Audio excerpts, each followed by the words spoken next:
La época de la violencia en Colombia ha sido un momento que ha marcado la historia reciente de nuestro país y las vidas de muchas personas. Desde 1947, Colombia ha presentado los peores indicadores de violencia, incluso peores que en periodos de guerras civiles.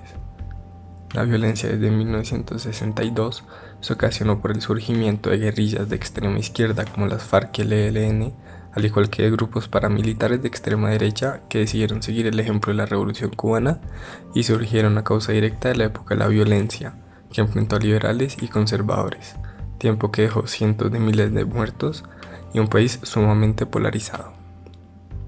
Los secuestros, la extorsión, las masacres y el narcotráfico permearon estos años de conflicto armado continuo.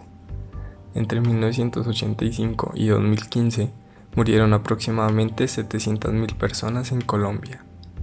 Para el 2000, las FARC habían crecido en fuerza y en cantidad a pesar de las negociaciones de paz que comenzó el presidente Andrés Pastrana.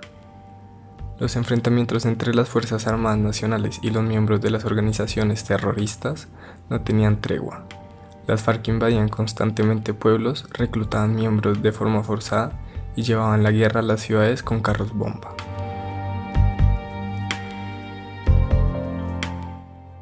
La violencia tiene muchos actores y cada uno de ellos vivió la época de manera completamente diferente. A pesar de esto, algunos puntos de vista han sido estudiados de manera reiterativa y son en la que se basan la mayoría de relatos históricos. Las Fuerzas Armadas Nacionales fueron uno de estos actores principales. Sin embargo, muchas veces se olvida que detrás de una institución estaban miles de valientes militares que se enfrentaron y lucharon durante la guerra de forma un poco más anónima. Este es el caso de mi tío, Diego Cuervo Agudelo. Se graduó como piloto de la Fuerza Aérea en 1997 y tuvo la responsabilidad de defender al país en los años más duros del conflicto armado. En un inicio, mis abuelos no estaban muy de acuerdo con esta idea, ya que con la situación del país en esa época podían perder a uno de sus hijos. Sin embargo, él está dispuesto a luchar por su país y por su gente.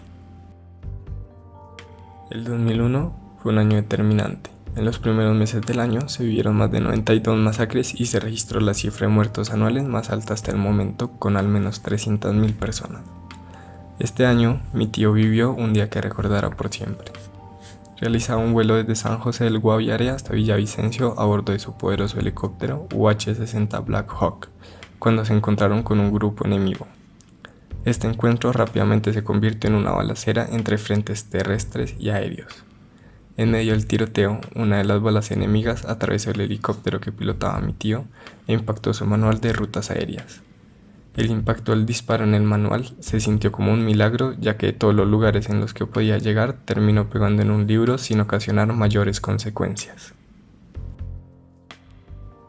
Al igual que la de miles de colombianos que arriesgan todo para defender el país, la vida de mi tío parecía una doble vida.